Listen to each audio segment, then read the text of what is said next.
Mungkin dari sini ada. Tapi satu lagi pertanyaan, saya mau nanya, Pak Ustadz, ini masalah saya pribadi. Jadi saya ya ada masukan juga ketika hukum riba.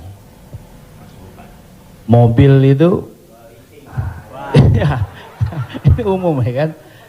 Jadi mobil kita jual, kemudian kita coba berusaha cash. Saya untuk menghilangi kredit. Nah, saya mau tanya, ini gak amanat dari keluarga saya, dipastikan lagi. Boleh nggak, Kiai, kita kredit mobil? Padahal padahal ini menjadi hal penting bagi saya untuk mobilisasi kemana gitu. Saya punya anak kan baru kelar UIN. Jadi ini saya lagi diceramai gitu. Papa sudah lah Pak, jual Pak. Kan kita nggak usah dibeli, lillahi ta'ala aja. Ya saya bilang ini lillahi ta'ala, agak-agak susah nak, saya bilang gitu. Tapi ini real, saya jual, saya mencoba untuk beli cash, nungguin cash lama. Jadi jangan suka buka aib orang, Mbak.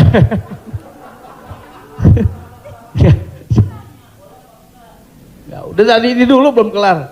Jadi boleh nggak saya riba, Oke. Sorry, boleh nggak kredit mobil itu?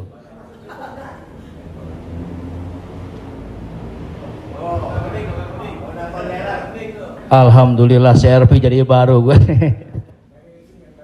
Buka Google, ada tulisan saya di situ. Nanti Bapak, Ibu, Abang, Mas share ke teman-teman. Buka Google, tulis di situ Somat Morocco, SOMADMOROCCO, Somat Morocco, SOMADMOROCCO, Somat Morocco, spasi kredit, sudah, enter. Somat Morocco spasi kredit, tulisan yang paling atas kredit, ada tanda tanya, Aska. Di situ jawaban. Saya sudah tulis tentang masalah kredit ini.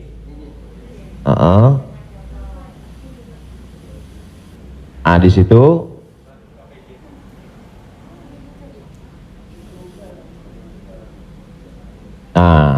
Bisa dibaca. Bisa bahasa Arab, Ustaz. Ada terjemah Mas Komeng, terjemah di bawah. Terjemah di bawah. Majma' Al-Fiqih Islami membolehkan jual beli dengan tempo. Membolehkan jual beli dengan tempo, jangka waktu garis miring kredit pada konferensi ke-6 yang dilaksanakan di Jeddah pada tahun 1990 dalam keputusan tersebut. Jadi jual beli dengan tempo kredit itu boleh. Bawah, ini penjelasannya. Yang bawah langsung bahasa ke jawaban. Jual beli kredit itu tidak ada keberatan di dalamnya, boleh jika waktu dan tambahannya diketahui. Dibayar dalam waktu 2 tahun. Dibayar dalam harga 200 juta, dicicil 1 bulan 15 juta, misal 10 juta, 12 juta. Meskipun harga kredit lebih mahal daripada kontan, karena penjual dan pembeli sama-sama mendapat manfaat. Penjual mendapat manfaat tambahan harga, dan pembeli mendapat manfaat tempo jangka waktu. Disebutkan dalam Sahih Al-Bukhari. Apakah di zaman Nabi ada kredit? Ada. Dalam Sahih Bukhari, Sahih Muslim, bahwa barirah itu manusia. Waktu itu masih boleh jual manusia, hamba sahaya. Bahwa barirah dijual oleh tuannya dengan cara kredit selama 9 tahun. 1 tahunnya dibayar 40 dirham. Ini menunjukkan bolehnya jual beli kredit. Kesimpulannya, uang dengan barang boleh, tapi uang dengan uang riba. Prof, saya pinjam uang 200 juta, nanti saya bayar 220, haram, riba. Tapi ketika saya beli mobil, Prof, saya cicil tiap bulan, maka lunas dalam waktu 1 tahun, itu tidak riba karena akadnya uang dengan barang. Yang jadi masalah ketika kita pergi ke dealer untuk beli mobil, kita katakan kita tidak punya uang cash, dia tidak mau langsung transaksi dengan dia, tapi dia akan libatkan pihak ketiga penyedia keuangan. Pada akhirnya transaksi kita adalah uang dengan uang, bukan uang dengan barang. Lalu apa solusinya? Pergi ke bank syariah. Kenapa di bank syariah uang dengan barang? Assalamualaikum, waalaikumsalam. Bank syariah, saya mau beli mobil. Terus mau pinjam uang. Kata bank syariah, kami tidak melayani peminjaman uang dengan uang, karena uang dengan uang berbunga haram. Bapak sebetulnya mau beli apa? Mau beli mobil. Kata orang bank syariah, mobilnya kami beli. Bank syariah membeli mobil. Setelah itu bank syariah menjual mobil itu ke kita, maka akadnya kredit sama seperti barirah dibeli pada zaman Nabi, kredit 9 tahun. Jadi akadnya adalah uang dengan barang. Begitu. Allahu a'lam. Ya alhamdulillah. Beli lagi, saya lebih kembali lagi pakai syariah. Selanjutnya siapa yang mau bertanya? Silakan umum sekarang. Bang Dery mau nanya? Oh, yang ibu-ibu aja, ibu-ibu. Pak.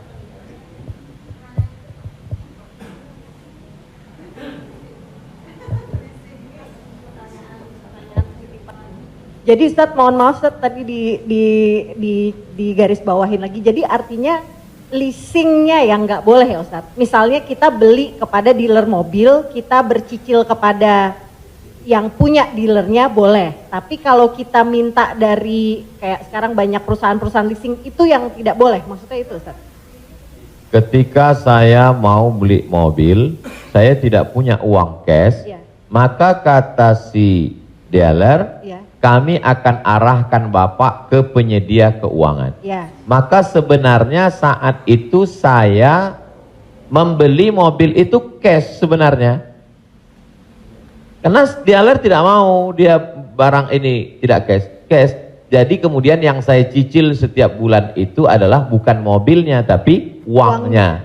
Maka saya terjebak pada Riba. rentenir, riba, bahasa kerennya leasing segala macam. Inilah yang menyebabkan haramnya karena transaksinya adalah uang dengan uang. Lalu solusinya mana Ustadz? Bank syariah. Iya. Karena di bank syariah itu disitulah letak. Jadi orang yang tidak mengerti dia katakan sama aja bank syariah dengan konvensional, bedanya pegawainya pakai jilbab, masuknya assalamualaikum. Enggak. Perbedaan dalam jual beli dalam Islam itu adalah pada akadnya. Maka bank syariah membeli mobil itu milik bank syariah, maka saya membeli mobil itu secara cicil, akadnya adalah uang dengan barang. Wallahu a'lam. Satu lagi Ustadz, kalau beli emas secara online itu gimana Ustadz? Sebagian ulama mengatakan membeli emas secara online tidak langsung dan dicicil riba. Mengapa mereka mengatakan riba? Karena transaksi itu uang dengan uang. Oh, ini enggak uang dengan uang Ustadz. Ini Ustadz uang rupiah. Lalu kemudian yang jual ini kan emas. Di zaman Nabi enggak ada uang kertas. Di zaman Nabi hanya ada 2 uang. Yang pertama dinar, uang emas. Yang kedua dirham, uang perak. Maka ketika saya beli emas tidak cash, maka sesungguhnya akadnya adalah uang dengan uang rupiah dengan uang emas. Itulah orang yang mengatakan nggak boleh beli emas kalau nggak cash karena transaksinya uang dengan uang. Tapi pendapat kedua mengatakan boleh beli emas kredit tidak cash. Kenapa? Karena zaman sekarang emas sebagai komoditi, emas sebagai barang, emas bukan sebagai uang. Dan fatwa Majelis Ulama, fatwa Ormas Islam kontemporer mengatakan boleh beli emas tidak cash Karena emas zaman sekarang bukan uang. Emas sekarang adalah barang. Jadi sama dengan kalau saya beli mobil boleh kredit, maka beli gelang juga boleh, karena bukan uang dengan uang. Di situ letak sebab boleh tidak bolehnya. Wallahu a'lam.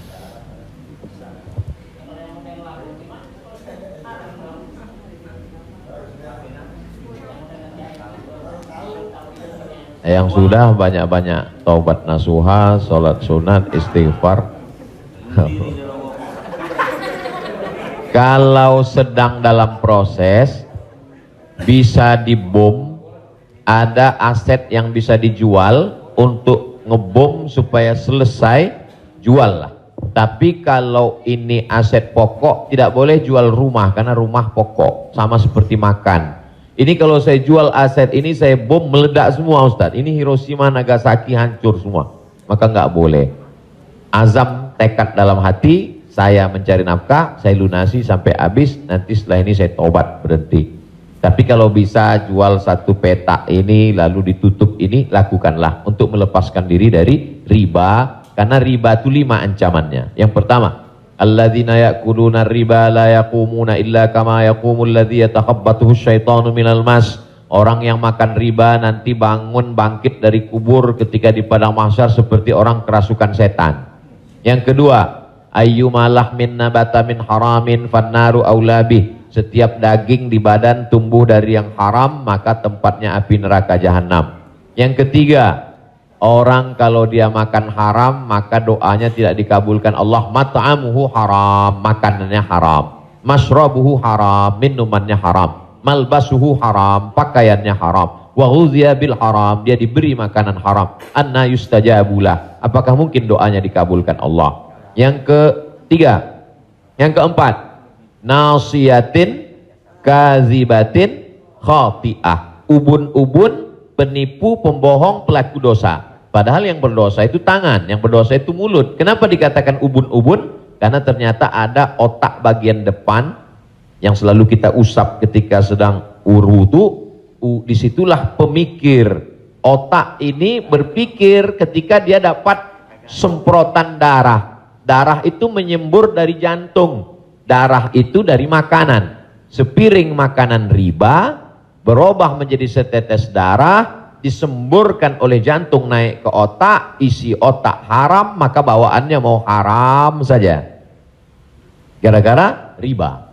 Heran saya ini Pak Ustadz, kenapa pikiran saya ini mau haram saja? Sebabnya gara-gara makan riba. Yang terakhir, yang kelima adalah tidak ada keberkahan. Hidup ini yang kita cari berkahnya. Makanya ketika anak lahir yang didoakan berkah. Barakallahu laka fil mauhub. Ketika orang menikah yang didoakan berkah. Barakallahu lakuma wa baraka alaikuma. Ketika ketemu yang didoakan berkah. Assalamualaikum warahmatullahi wabarakatuh. Ketika makan yang diminta berkah. Allahumma barik lana. Wallahu a'lam.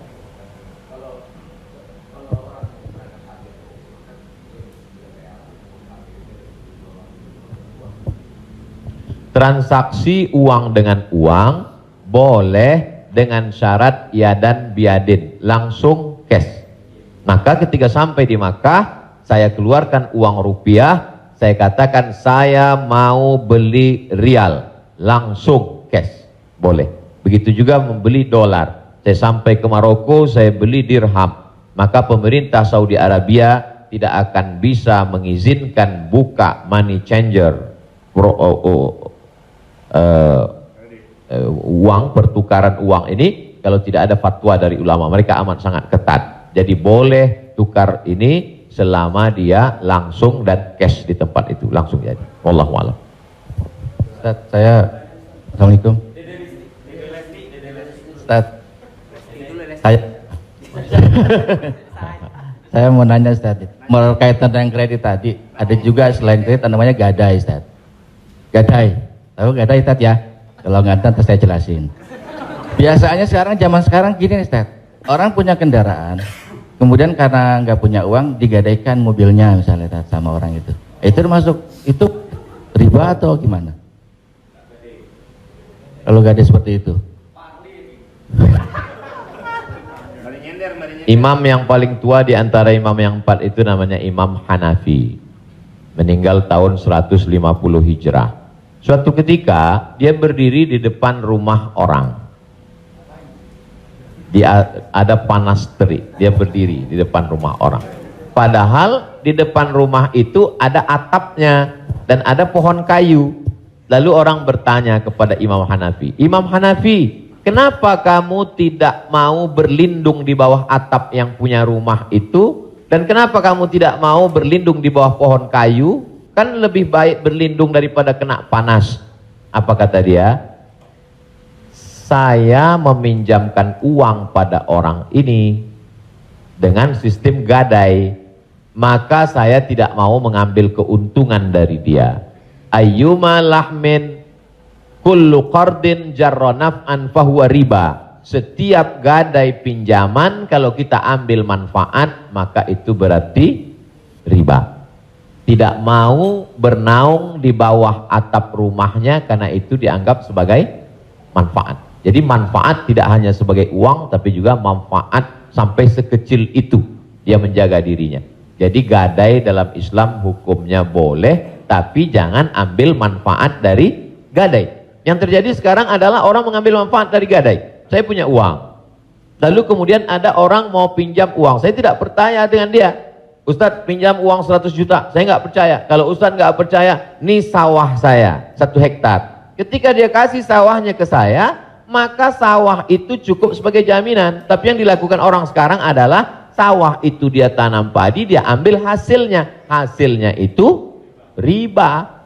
Maka sekarang orang kaya makin kaya, yang miskin makin miskin. Bagaimana dia mau bisa menebus uangnya? Orang sawah dia dipakai terus dan uangnya diambil. Maka yang punya uang makin kaya, yang minjam makin miskin. Padahal dalam Islam mestinya cukup suratnya saja dipegang. Kamu kalau mau garap sawah ini garaplah, nanti bayar hutangmu. Itu akhlak dalam Islam. Akhlak itu yang dihilangkan oleh riba. Riba ini sangat kejam. Allah.